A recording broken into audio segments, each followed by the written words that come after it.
What's going on, y'all, man? I'm so happy to be here with my guy, the big effing deal, a.k.a. Mr. Karl Fredericks. Karl, what's good, baby? Karl, I'm happy to have you here, man. You are a flyer. You are an acrobat. You squat 800 pounds. Karl, introduce yourself to us real fast, man. Kind of everything you do, your mission, your dream, bro. I am Karl Fredericks, a.k.a. BFD, Big Effing Deal. I'm a professional wrestler.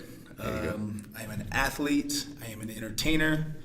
I think the proudest of all that is kind of like a one-take stunt man, and I do my own stunts, type of deal. So it's a good way to describe wrestling. But yeah, man, bodybuilder, CrossFit, enthusiast. All of that, man. For sure.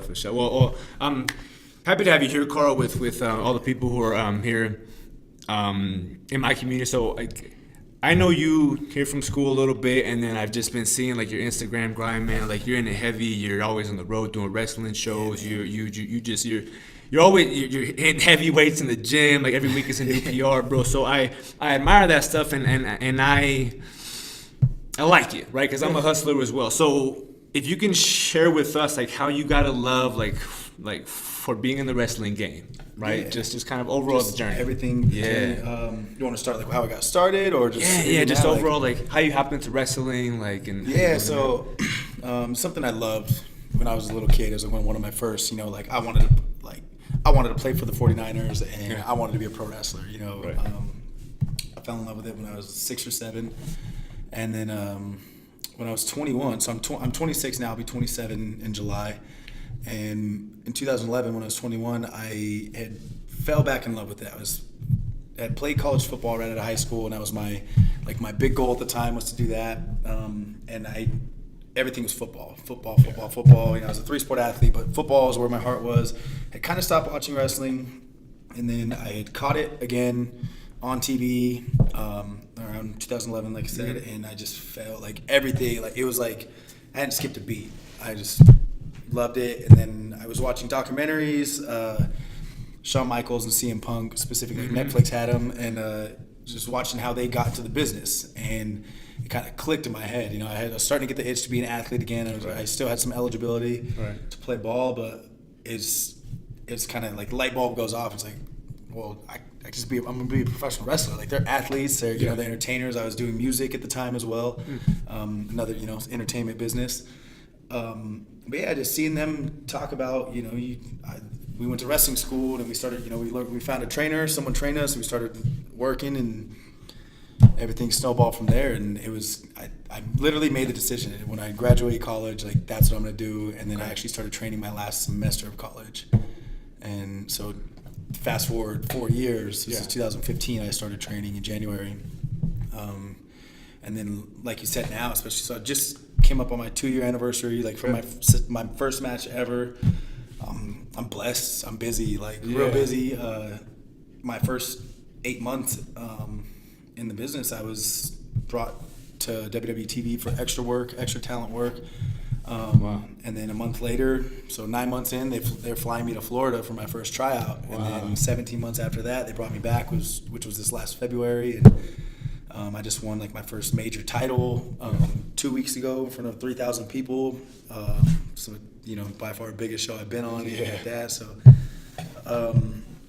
I love everything about it, man. I love that it's not for everybody.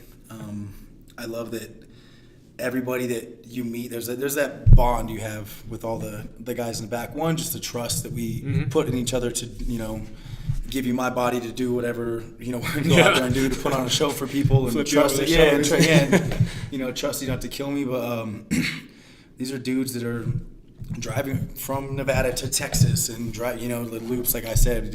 I leave work on a Friday, and I'll leave from work, go to San Francisco. We wrestle, eat real late, drive straight to Vegas, eat, go to the gym, do the show, drive straight to LA, eat, find a gym, go to the show. And not everybody does that too, by the way, which I'm blessed to have been trained by, and just fell into a group of dudes that everything that's necessary that you got to do to be successful that is prioritized, because it'd be easy to sleep in and not go to the gym and you know all this stuff beforehand. But I'm busy, man. It's good. I love every second of it. Expand on this one real fast, because I know there are some people out there who are like, okay, like he's a wrestler, see him on Instagram, he's always on the road. I'm gonna ask you a few things on that. Okay, so how long has that whole just being on the road thing? How long has that been going on? And how did you get those opportunities to actually be on the road? Because I'm sure there's some people who have your kind of dream, or maybe a different dream, right? But aren't getting opportunities. You know what I'm saying? Like how did that come about? So for me, it was kind of like one of my trainers kind of took me under his wing immediately, and you travel to shows that they're booked on, and you always bring your ring gear. And he says, hey, I got a kid, I got this kid's good, whatever, if you have any opportunities for him, he's willing to work, and you work for free for the longest time, try and sneak on a show in Sacramento, and the promoter puts you on, you do well, you get good reactions, maybe the next time he books you. But I remember one place, I worked for a place for a year, every month before I got a dime, know. Yeah. But I was getting a lot of experience there. But yeah, you show up show to show, and if you get an opportunity, you make the most out of it. You do well, then the promoter, the next time he says, hey, I want your kid on the show, then you're booked on a match, you know, and then you go in from either matches that we call them dark matches, that kind of before the show, and then maybe you sneak into multiple man matches, and then move your way up the card. Like I said, now at the biggest promotion in the West Coast, one of the oldest ones, wrestle in front of 3,000 people in a marquee title match. And there's guys that were on the show that have been doing this for over a decade that didn't have a singles match. So it's making the most out of those opportunities. I assume it's kind of as far just people that are ambitious about things like this, maybe music or something like that. Right. Breaking in other towns is kind of find out where people play, which find out what promotions do run shows, and show up, type of thing. And hey, if you have anything for me, maybe they give you a small set, and then they'll bring you in. Oh, you be good with this act or something like that type of thing. But yeah, it's just show up, hope to get something, anything, a run in. Sometimes you run in and you just get beat up. You don't get them. Stuff like that. And expand on that real fast, bro, because I think there's there's so many people out there who are in our same shoes, right? Yeah. They're hustlers, or they have this ambition or whatever for a dream, or like you're saying, they're artists, or they want to be an athlete, they want to be a speaker, they want to be something, right? And there's opportunities out there. Yeah. Right? There's opportunities out there for you to go out and be in front of people. Sometimes, you don't get the thing, you would hope for. Yeah. Right? Oh, absolutely. A lot of times you got to do it for free. A lot of times you have to do it when it's not convenient. A lot of times, explain to me kind of the importance of that humility to just... The mind to do it, man, even like you said, when it's not convenient, So I spent the last 2 years, I've missed birthdays. I remember at the time, it didn't go over well, but I missed my girlfriend at the time's birthday to go wrestle in front of 20 people for free. That was the last birthday you missed. She left you after that. I did it because I knew they had interest in me, and they wanted me to come work, and I knew that was going to be, there was going to be more to come with that, so it was if they're offering me this opportunity, I got to go get my foot in the door. And that company actually ended up putting my first belt on me that I ever won. I won my first belt with them over a year later. Year later. So that was a year from that. That was, like I said, inconvenient. I've missed friends' birthdays. I've missed it's selfish to an extent, but it's sacrifice. Correct. And you got to be willing to. I think the best way to put it is you need to, no matter what the dream is, no matter what the goal is, you want to start getting content out. So what did you do? You purchased this stuff. Where, you know what I mean? This money could have went to something else, and you prioritize that, and you have to figure out what you need to do, and then you need. I think the most important part about all of it is being able to be honest with yourself when it comes down to evaluating. Am I doing all of these? Because sometimes you're doing these things really good, but you could you could start doing these better. Sometimes you're doing all of them good. Yeah. Other times, there's been times where, I'm in it here 100%, this, and this, and then and again, it's just an aesthetic, where it's part of my business where I'm man, there's a couple months where you see me, I wasn't hitting the gym as hard as I am now. Right. And it's all a part of it, you know. If I'm trying to be this larger than life character, how do I make myself larger than life? You know, Right. like they need to be able to look at me and say like he's dedicated. Yeah. You know, and then if I'm only in the gym and I'm not focused on my craft, when I go out to the ring to perform, I don't, you know, and I don't have that mindset. I'm not that artist that I need to be. Then there's no look in the world can save me. You know? Right. So it's figure out what you need to do. You want to sing. All right, start writing songs. Are you writing songs? Are you writing as much as you should be? You know, are you listening to other songs? You know, when you listen to music, are you thinking of that stuff? Or are you thinking of your own ideas? You know, how are the wheels turning? Right. And then it's being honest with yourself and with that evaluation. Like, am I really doing the things I need to be doing? What could I be doing better? And again, it'll never be good enough, which is a good thing, because if you're chasing greatness, nothing will ever be good enough, you know. Because Have you always had that that's about how you get there. Have you always had that quality? Because I find it in myself. Like to an extent, like I've always been pretty good. I've always taken criticism well. Yeah. Like I said, I played college football, a small NAIA school, but I graduated with like 60 kids. I'm from Lovelock, Nevada out here. I'm from a small school. And I played quarterback my freshman year. Like, I was one of the worst players on the team. It was kind of like all my friends who were just far above me athletically at the time, you know, I was still like, it wasn't until the end of that season I started growing, you know. Yeah. I have growing pains, shin splints, I can barely run, and I'm an option quarterback, you know, and I can't throw. And then, like, I go to football camps all summer and, like, got a little better, you know. And by the time I was a senior, I was the offensive MVP of my league. You know, but it was taking that criticism. It could have been just easy to be like, you know, maybe this isn't for me. Maybe this position isn't for me. But it was kind of like, no, like I know I can do this. Like I'm gonna do this. I'm gonna better myself. I'm not gonna be insulted if someone says, you know, you don't do this well. I'm gonna learn how to do it well. And then in the business that I'm in, like, if you can't take criticism, then you'll get nowhere. And then even if you are good and you're only hearing everybody say this is good, this is good, this is good, then you'll never get better. Nothing, you know, like. And again, like, 'cause I'm spoiled, man, because like the way I was trained, the way that, like, I roll with like we're the BGC, or the body guy crew, you know. And there's a lot of us, like, all over a few states, but, like, you know, our Reno chapter, I guess as we call it, like, everybody's hungry and everybody's. Like, I step through the curtain and my trainer is, this looked bad, you need to do this better, you know what you did here, you know, that type of thing. Whereas, and not that people are wrong for this, but they're just like, hey man, this was good, you know, that was awesome, this and this, you know, like, I need to know what I did bad, because if I don't know what I did good already, then that's an issue, you know, like I should know what went well, but like I'll never be great, you know.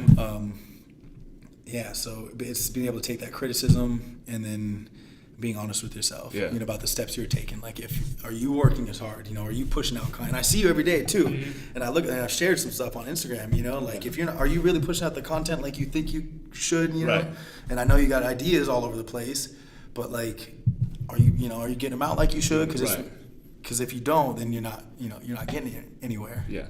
All right. So you kind of hit on it, that, like, on how the rest of the guys in the crew are also driven, right? Yeah. They're also, like, hitting it hard. They're also sacrificing. They're also doing, like, they're hitting in it, right? Yeah. Just like you. How important is that, like to have other people around you who are of that same like mind? Not like everyone thinks the same. Yeah, but, like, you know, like, I'm gonna push you, bro. You know what I'm saying? How important is that? What do you? I mean, because there's been plenty of times where, you know, maybe I step through the curtain and what my trainers or what like Steicher, my buddy Steicher's, he's my age. We started wrestling pretty near the same time. Yeah. And he's traveling around booked like I am, you know, where we might not see eye to eye on some things, or maybe I have a different opinion on it, but having guys like every one of us, and we will be in different matches, want to be the best match of the night, and we also I want him to go out and kill it, you know. Yeah. And then I gotta one up that, you know, not to spite anybody, but like that's how it should be, you know, especially as entertainment goes. You want the whole show to be good, you know, because then we're all making money, you know, people are coming back, everything like that. But we're like, whether it's the gym, man, personal problems, anything, you know, like, we keep each other in check and we're so honest about it. And like I said, I'm blessed to have those dudes, because Yeah. if I'm saying like, man, I'm trying to lean out, blah blah blah, this and that, and they see on my Snapchat I'm eating something, not that we're like, I'm not like 100% like, I'm like 80-20 around there, but I'm pretty strict, like I do what I'm supposed to do. But if they see that like I'm slacking off, it'll be like, well, bro, like why are you complaining? Like, stop. You're doing, if you're doing one thing and you're whining about this not happening, like that's what why it's not working out. Right. I like that. Or like, just relationship advice, anything. Like we don't BS each other. If we think someone's dropping the ball, we tell you, honest opinion. It's out of love and out of that. And I've heard before things like you're the sum of like the five closest people around you, or again, I'm lucky. I got a lot of good. My team's good. Yeah. Got a lot of good dudes around me that are very driven, very motivated, just to do just anything they're doing. Like my old roommate films weddings. He's on the road like me every weekend. I think he's going to Mexico twice in like 2 months or the period of a month. That's awesome. That's because he's in a year or however long he's good. Like he's his videos. So he's busted his butt to make himself what's the word I'm thinking of? An asset to so. But he's on the road just as much as I am. Just quit his day job. Okay. Because he's supporting himself with this, that's drive. Yeah. I love this. I'm going to start getting into this, and in a short amount of time, he's doing it, and that's inspiring to me. It has nothing to do with what I'm doing, but that's like, okay, his hard work paid off. Yeah. You know what I mean? Like, it's so important to have that team around you, because if you don't have other people that are, again, not think exactly the same, but like-minded in the sense of yes, I can, or if you work hard, then good things will come. Then those days where you don't want to work hard, because they come. Definitely. You know what I mean? Definitely. There's those days, they happen. Then you might side on maybe I can slack off a little bit here. Right. Right. And you got to have people that you want to motivate and you want to serve them for motivating you, type of thing. Right. I feel you. Okay. So what was the year you graduated in? 2015. May of 2015. What was your degree? I was a criminal justice student. Criminal justice minor. How many years were you in college? Oh, dude, like 100. 100 years in college. So I, my freshman year, like the school I was at in Kansas, none of that transferred over, and then I went from being so I was a 7 years total. Graduated in 2008. I was a elementary education major, and then criminal justice. Then I was undecided for a bit, back to criminal justice, then business long enough to get to just cash in a business minor by the time I went back to criminal justice. I really fell in love with a professor here at the university, Dr. Lannerman. I took a corrections class with her, and then community corrections, and I really just fell in love with the subject matter. And whereas before it was kind of like my father's a police officer, it was something that I would always grown up around. Yeah. And had knowledge and interest in, but I was like, man, I don't want to become a cop. I don't, and trying to choose career paths, whatever. But so I was in school for 7 years. Okay. Here's why I asked you that. Okay, so you're in school for 7 years. You have a degree from the university, right? How did like all the people around you, like your friends, your parents, if you had a partner at the time, how did they respond, to you saying like, hey, I'm gonna go try and be a professional wrestler? What was that? It's a big investment for school. Right. So it's kind of one of those, like, the whole time in school, like I've always been like a really ambitious dude. Like, I was doing music and stuff. Like when I was doing music, like I was gonna win a Grammy. Like that was my, I want to get signed to a record label type of thing. Like I don't want to just make music just to make music. Not that I don't, I love it. That's why I'm doing it. But like I'm gonna become an artist, and that was that type of thing. And it was like, well, if you want to, stay in school, there's times not that I was just over it. It took me a minute, and I was trying to find like I love being in school, love learning, but I had trouble staying on one track.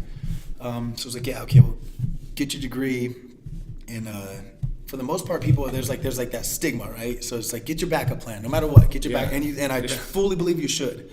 And I want to get my master's. I have, because I did fall in love and find passion in criminal justice and all that, but so like, get your backup plan, and then go go out and some people want to travel. Yeah, then go travel and then go pursue these things. Yeah. But you still get that, like, they raise that eyebrow when you get that backup plan and you're like, all right, I'm going to put this back here for a bit. And all that stuff I said I was going to do, I'm really going to go do it. And, you know, but luckily, like, my mom, my entire life has been like, yo, you want to be a Power Ranger, you can be the Green Power. You know, like, you want to you want to be a rock star, you know, here's a guitar. Like, you know, you can learn, you know, whatever it was that I decided to do, like, again, while holding me accountable that I'm going to go work for it. But, and then my roommate saw the whole time, you know, for 4 years, I said I was going to become a professional wrestler before I ever stepped foot in a ring.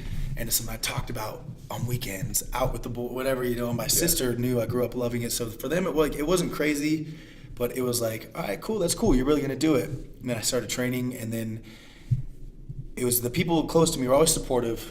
And it was just like, okay, let's see how it goes, you know, how it goes. And I started performing and stuff, and they're like, yeah, you know, they're good. And it took like I have the West Coast wrestling community, like, in 2 years more so invested in, like, yes, you know, you're doing, you know, whatever, all the positive stuff before I had, like, my outer circle of friends really like, oh, bro, you're wrestling, like, you really, like, what do you want to be like in WWE, like, and, you know, 8 months after I started training, I got my first paycheck from WWE, and I'm like, yeah, I want to be, I'm gonna, like, yeah, that's my goal, like, you know, so it's like, it's hit or miss, you know. Like, the people closest to me saw me that I was dead serious, and then, like, I don't know if we said on camera though, like, the first time I said out loud that I would, like, just even tease the idea to somebody that I was going to be a professional wrestler, like, I think something to do with The Rock. It was, you know, it was on TV, and I was with my girlfriend at the time. I was like 21, and so what if I did that, you know, like, what if I, you know, and like, and she laughed, like, you know, she like, it wasn't like this mean, you know, there was no malintent behind it laugh, which, you know, essentially for all intents and purposes laughed in my face, and it hurt, you know, and so then I was like, all right, I'll keep this quiet for a bit, you know, and then I was looking into, like, how to do it, and then I started going to the gym. Like, I was already in the gym, already well into fitness, but then I was going with a mission, like a purpose. You know, 4 years before I stepped foot in a ring. But it took a while before I said it out loud again, you know. And then it was like I had to deal with it all over again once I started doing it, you know. And it was cool because it was like, well, only once or twice a month I was working, like, 2 other cities other than Reno. And then now, like I said, I'm San Francisco, Vegas, LA. I'm Vegas and back. I've been flown to Orlando, Florida twice, you know, on my dream company's dollar. You know, but so how do you get, like, so you alluded to how your mom's been a big supporter of you since probably forever, right? And I'm interested. I'm always interested in individuals who are like yourself, who have kind of a dream, who are on a mission, who have something like outlandish, right? And I think all those individuals have to have some sort of a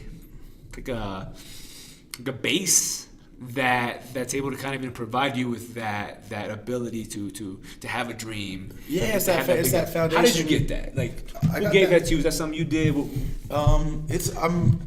It's collective with my friends, my mom, like I said, my mom, my friends and my family. And then those people who mentored me when I was doing music and stuff. I was learning here at the university of recording classes, and Tom Gordon is a very well respected man in the music industry.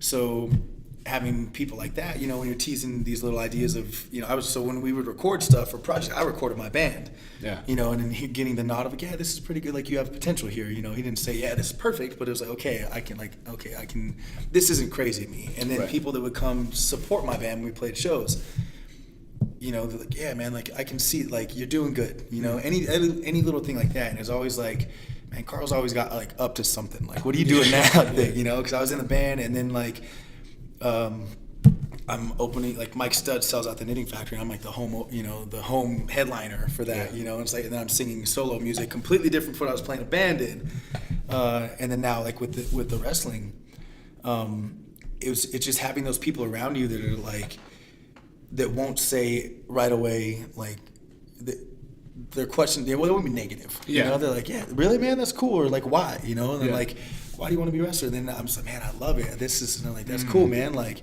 you know, it's just, it's having that support of you, because everybody needs that, even if it's just from one person, you know, like you can't take that for granted. Right.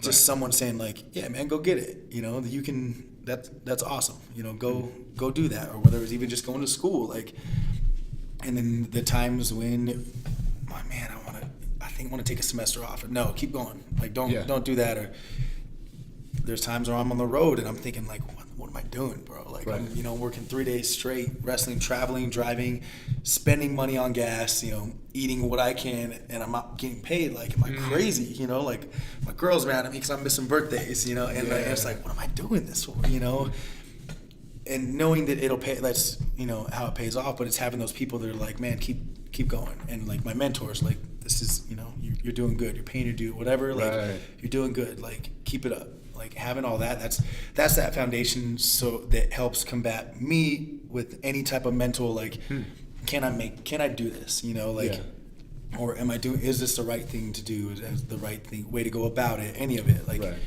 It's that foundation, you know. Is that how you deal with like your, like, say if you have insecurity or like a doubt, then is that just kind of, you know, your affirmation from all the people around you? Is that it does, yeah. So I mean, like I said, and there's people in my circle, my like my trainer Adam, he's we call him Dad. You know, he's like our road dad. He's been in the business for 15 years, and true testament to this, man. So he's got a wife, he's got twins. I think they're 3 or 4. 15 years in the business, and he was working at the hospital as well in between wrestling, and he's one of the best wrestlers, independent wrestlers around, you know, especially out here in the West. So him and his tag partner, 15 years, just got signed to their first TV deal. Wow. You know, I can't imagine how many times in 15 years, ups, downs, Yeah. you want to quit, you know, and just be Right. like, you know what, I've done pretty good. Like, he's made a huge name for himself, but never got that contract, you know. And now they did it. 15 years. You know, 15 years. Wow. That's like, I can't imagine. I've been lucky to have the success I've had in 2. Having people like that in my circle it's that affirmation, that confirmation that I know that they're, when they say that I'm doing something right, that I am. Yeah. Or that, man, sometimes I don't know if I can go out and, you know, it's been a big year for me in terms of like the matches I've been getting with veterans, you know, guys that are very good, you know, and I'm in a match with 3 guys who are leaps and bounds better than me, but I'm trying to prove that I can perform with them. And them not even batting an eye at the fact that I'm in this match, where me on the inside, I'm like, all right, man, it's time to prove it, you know? And then I go out and do it, and he's like, I knew you'd be fine, you know? I'm proud of you, but like, I knew you could do that. And then that's like, all right, all those doubts, that's just normal, you know? That's the normal stuff. And at the same time, whereas if I was out there messing up, or if things weren't good, he would tell me. So I can take when he says, or Steicher, or any, you know, my close circle, when they tell me that I'm doing good, I know they mean it, because if I was doing bad, they wouldn't hesitate to tell me, you know, like, you hear about it. Yeah, exactly. Yeah, so good. They're my brothers. You know, Adam's my brother now, even though we call him Dad too. He's a father figure. Yeah. No different than if I was hearing this stuff from my mom. Although to my mom, you know, it's like everything's good. Yeah. But you know, it's funny because my family, like my sister, you know, they know the business enough because I've been watching, you know, making this poor girl watch wrestling her whole life. Like, but she, like, they can tell when I kind of if I have an off night or something. They're like, that one part was kind of weird, you know. There, and I'm like, yeah, I know. So I'm like, if they can tell, then that's, you know, because sometimes you can do stuff, mess up, and no one knows. Yeah. You know, right. You can cover it up, whatever. But I'm like, okay, if they can tell, then that's bad. Like, I need to fix that, you know. But yeah, okay. So, all right. So let me ask you this, Karl. So you're a hardworking dude on the road, in the gym, like up early, up late, like all these things, right? So I've had a lot of individuals who've asked me before of this whole thing of like having the hard work versus being like just like having like actual skill, right? Because there's a bunch of people out there who are like, hey man, like I can, you know, work hard. That's like, as much as I want to, bro, like I'm never gonna be able to dunk. You know what I'm saying? Yeah. I'm not 6'6". I'm not. It's like Jordan. the natural athlete versus the well-trained athlete, or the type of thing, something like that. Well, I want to ask you that then. So, how much of all of your success and the success that's in the future, that's on the horizon for you. How much of that do you think is like the hard work, and how much of that is something that you were just out of the womb with? Because you're a good-looking dude. You have a little meat on you. How do you look at that whole conversation? I think it's almost like I don't want to call it a perfect, I don't want to sound arrogant when I say like the perfect storm of stuff, like if you, to have that special, whatever, the it factor, some guys have that to where they walk through the curtain and it almost doesn't matter anything they do in the ring. Like you were that personality, whatever it is about them, that just draws you to them. Yeah. And we've had talks while I was doing extra work for WWE, you got guys like John Cena, or some, they mentioned a handful of top guys, and like they have all that stuff, and it's usually never a coincidence that they also happen to be the hardest working guy in the room.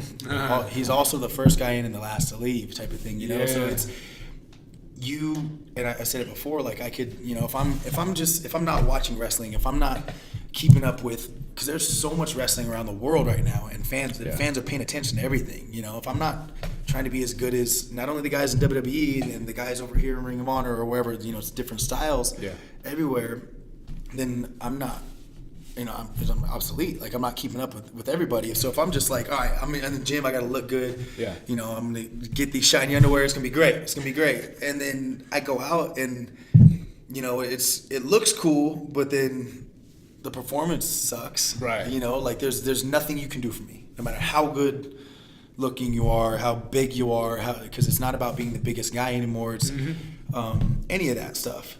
So I am very proud of how hard I work, and how much I care about this, because I do. Right.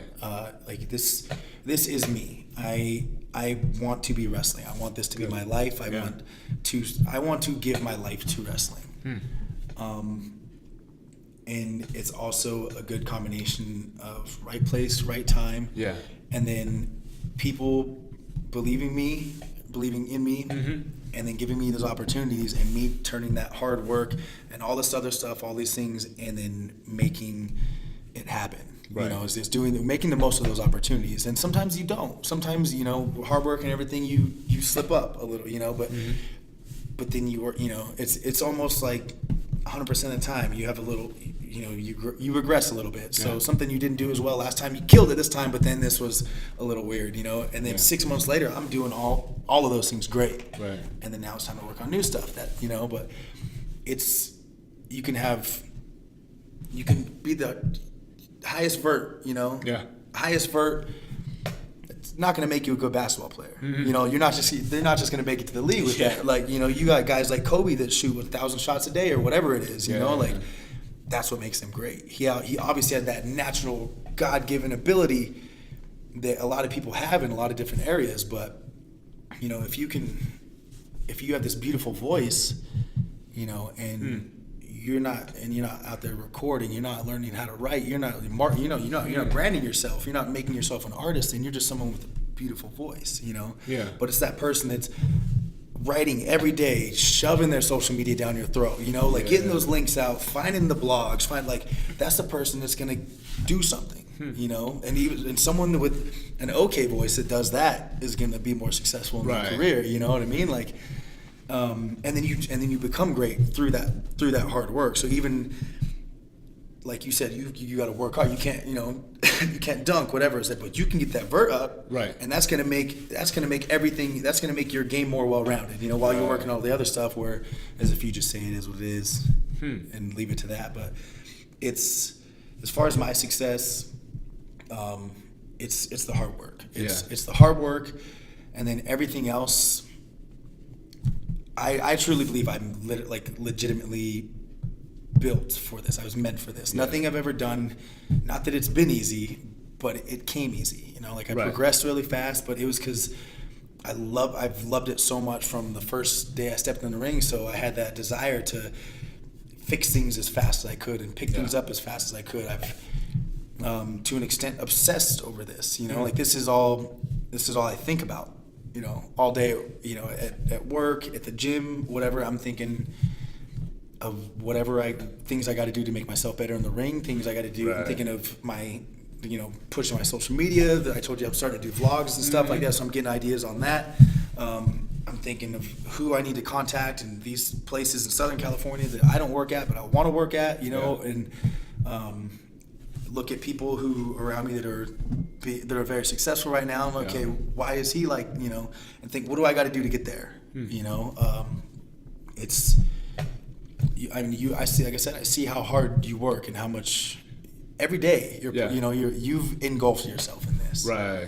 That I think that hard work will get you further than anything else or anyone else could ever get you. I'm super happy you hit on that, man, because it sounds like, at least in my opinion, right? Like our skill or like our ability or something, you just have, how you were saying, like you're kind of built for this, right? I think it helps us as humans in understanding, okay, this is something I have an interest in, right? This is kind of putting me in a direction, but now I got to do something to to. Because you have all these good ideas, all these good ideas, and you said you've always cared, you've had this passion for people, whether it be helping them, and connecting with people, right? But unless you're busting your butt and making, trying to find ways, okay, how can I connect with as many people as possible and do all this stuff? Then you just got good ideas. Right. All right, man. So another thing I wanted to ask you is if there's, because I have a lot of people who are supporters of my stuff and like all the messages I share, who are also like on the journey, or like are aspiring, you know what I mean, to either be an artist or possibly be an athlete, like yourself, or to be something. Okay, if you had to share something, with other people who are on the journey, who are on the sacrifice, on the exact same thing, you're doing, what would be kind of the meat and potatoes of what you would offer them? I just on a podcast answered something. I'm going to give a similar answer. Question was a little bit different. For what he asked was one of the most important things. As far as following your dreams and chasing your dreams or whatever it is. I think it's believing in yourself enough to take that first step, because that first step is the hardest. Because there's a lot of planning. What do I need to do to become a professional wrestler? It wasn't, I'm in the gym every day now, right? But for those 4 years, I decided before I ever stepped foot in the ring, I was in the gym every day, and that didn't make me a professional wrestler. The journey didn't start until I found a school and I stepped foot in the ring. And then from then, the motivation, anything else, like it took care of itself. I was like, yeah, I do want to do this. You post your first couple videos and you get that little bit of, hey man, this is cool. And you're like, you get that bug or whatever. And then it's kind of like, I knew it, So whatever it is, like, especially passions, whether it's a passion for something you love to do, whether it's music, you want to act, you want to do blogs, vlogs. If you want to get your master's degree, if no matter what it is, it's okay, enroll in classes. Start going, and then like that passion will take care of itself. But it's believing in yourself enough to take that first step. Like, I want to do this, so okay, I'm going down this path.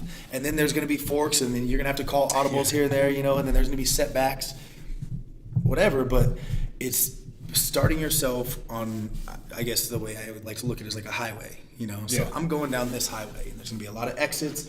There's going to be a lot of, side roads and things I can go on, but I'm headed towards this destination. Right. And if you aren't brave enough, or if you don't believe in yourself enough, you'll never even get on that. You'll never even get on the road. So it's just believe in your mission. Believe in yourself, and you're gonna have doubt, but then you push through it. And every time, it's the best feeling in the world is anytime you have doubt and you beat your own self-doubt. And then if it scares you, and I want to look directly in the camera when I say this, like, if it scares you, that's good. If it scares you, that's there's no better thing you could do than pursue that. I like that. So it's just believe in yourself and take step one, because you take that first step and that other foot's gonna follow. Right. And you just keep going. I like that, man. All right, Karl, I'm gonna ask you a few rapid fire items here. I just want to hear the very first thing that pops in your head. Okay. Okay. If it's a vulgarity, hold on to it. Yeah, I'm trying. Let me get the second thing that comes in. I had to sit, All right, work my butt off a couple times today. I'm like, all right, here comes the rapid fire segment. Okay. Favorite song. right now, John Bellion, 80s films. Okay. Favorite word. Man, if you watch these, you probably think my favorite word is I'm so bad. I've been listening to podcasts and stuff I do. Like, Oh man. not my favorite word. Can I say damn? Okay, we can say damn. We can say damn. It's probably different for the Yeah, word, guys. But yeah, okay. What is? Do you have a pet peeve, like a huge pet peeve? Bro, my roommate chews so loud. He chews his food so no, but it's not just like everyone you can hear food, but he'll smack his lips after. He does it on purpose. I swear. He says he does it, but he does. Have you told him this yet? Yes. Okay, so he knows. You do it on purpose. So this isn't like a revelation. Your motto for life. My motto for man, that's a loaded one. You know, man, I just be happy. Like don't worry. Like relax. Like I'll say relax. Like more often than not, no matter how bad things have ever been, you know, and it's always, you know, when it's your life, it's always some things, they range from bad to end of the world. And we've all been in, you know, everywhere in between. We've been in all those, but like everything works out, you know, everything always works out. So just relax, smile, be happy. Okay. Instagram or Snapchat? I talk about story wise? No, just or overall. Just Instagram. Instagram. It's got big followers on there. Your favorite emoji? The laughing with the tears. That's all. That and like I think one of the hearts is my top ones. I like it. Okay, now something that I would never guess about you. I love screamo music, bro. But like I loved like the Monolith had emo night the other night, and I was like, they were playing all these like my favorite teenage songs, man. I was the happiest person in that room, like. Yeah, that's definitely something I would never guess. Most people never guess that. Oh man, you funny. All right, Carl. Well, I'm all done, bro. Share with them your Instagram, your YouTube, whatever you want, bro. YouTube is Karl Fredericks, Karl with a K, Fredericks, and then Instagram, Twitter should be Karl Fredericks _BGC. Snapchat is K_Fredericks. Yep. They're all similar enough, hopefully. Yep. But thank you guys for watching this. If you watch this, you know. Tuned in. Hope you guys were able to Thank get you for having me on, brother. Carl, man, you're a boss, bro. I appreciate you out here. Hope you guys were able to get something out of this, out of my man, the big effing deal, guys. I appreciate y'all. We'll holler at y'all next time. Thanks, guys.